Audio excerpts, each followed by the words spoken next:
For Nigeria, we dey practically worship our politicians, so that Wike matter with that soldier interests me a bit. But later, when I look the matter well, e no just sweet me. I go tell una why. I just dey see one matter, e just dey trend. They dey talk about Wike and one soldier. E just dey my timeline, so I say okay, make I look wetin dey happen. Now I see say Wike and one soldier they get kwanta because of land matter. They dey fight because of one land matter. First of all, people dey hail the soldier, say e get the effrontery or e get the boldness to fit challenge or to fit stand im ground with Wike.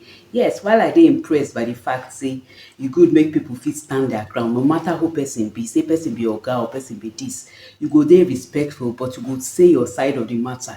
You no go become like coward or dey so lily-livered. You go fit talk when person dey challenge you in a respectful manner. Yes, and I like say the soldier do that thing. But apart from that, I no see any big deal for that thing.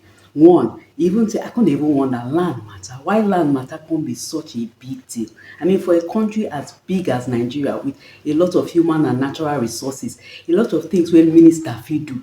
I no even understand how things dey work. Wetin concern minister? Say minister go just dey on ground. You go dey go from land to land. I no think say na im work like that. If you wan oversee am, na im job to oversee, but e suppose get competent people wey e go dey send on the field for different aspects. And na wetin dey happen for Nigeria, land matter no be the main thing. Things dey happen for Nigeria. For example now, news just come out say one brigadier general dey kidnap am. Imagine a brigadier general for the Nigerian army. So even the as an allegation, no, I hope say na true, but I dey hope say na true. But if na true, na im mean say even the soldiers no dey safe. If for a country, the people wey dey defend the nation, wey dem dey call military people, soldiers and all that, they not dey safe, how we go be, how we wan be?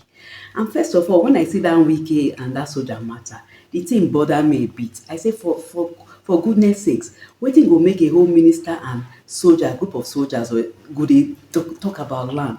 For Nigeria, all the things wey dey do us, especially the insecurity challenges. Now you see wetin dey happen for north, when they come say they come designate Nigeria as a country wey dem dey kpai Christians. Na serious matter. How Trump threa ten us, how our government deny say no be true and all those things.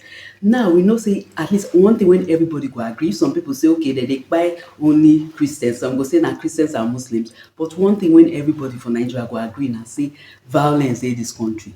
You no dey feel safe. Even for the south side, for example, if you dey somewhere like Benin, you wan travel go just Ekpoma for backyard or Warri, your heart go dey make big big big big because you no know wetin you go see. So insecurity challenge na be the main thing. So when you see say a whole soldier and a whole minister, they leave more important matters. They talk about land for Abuja. When Abuja land come be like say na wetin, I no understand. We need to prioritize. First of all, for me, I no know, local government suppose dey in charge of land for anywhere. Local government na their job e suppose be. I no know as the constitution set am o, but I notice say federal government and state government go dey put eye for something as insignificant as land. And you see why I call am insignificant? Because land no suppose to be big deal. If they allocate land to you, you go know say they allocate land to you. They go do am in the right, with the right process. So all this argument no go dey. But the reason why argument dey na because of the wururu. People no dey straightforward. Maybe they go give person land, then another person go say na im own. All kind of mago wey dey do. E get one time for Brekete TV, when ordinary president, somebody come, one woman wey say her husband retire many years ago, how they dey fight her for property, for land for Abuja. I no know wetin dey happen. In fact, she dey fear for her life. For her to come out to talk, she dey fear. When e come be like cartel because of land, when we go leave this world, we go leave land, we go leave all the property wey we gather, we go come become slave to the land. Me, I no understand. First of all, Wike and that soldier na misplaced priority for my own o. Misplaced priority, no be that one we suppose to dey talk about, and no be that thing suppose to dey even cause sensation. Now we get serious issue for Nigeria, insecurity. People no dey fit go farm, people no dey fit do things, people no dey safe. Northerners or Southerners or Christians or Muslims, no Nigerian fit tell you say e feel safe like that. You get, so those things na we go deal with. Because na those things dey make our country get good or bad PR. No be land matter.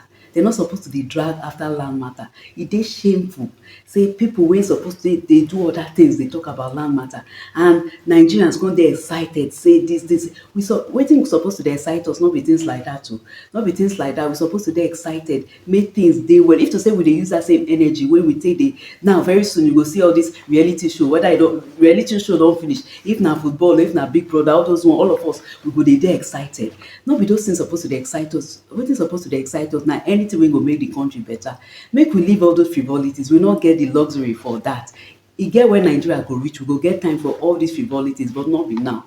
Make we make the main thing the main thing. No be time to dey excited about frivolities. If Nigerians wan talk, make we dey talk about issues wey go help us. No be say who be oga, this person damn this person na him talk pass this person. No, make we put structures in place. All of us get work to do o. All of us, no be time to dey play, to dey waste our time for nonsense, things wey no matter. Abi wetin una think? Una think say all these things wey Wike and the soldier dey dey right? Me, I think say both of them, they dey get misplaced priorities. Na im be the truth. If to say they get better thing wey they dey do, they no go even get time for that thing wey they do that time. So till I see una for the next video, when I go talk about the issue wey dey disturb me, or when una need to hear about, una do.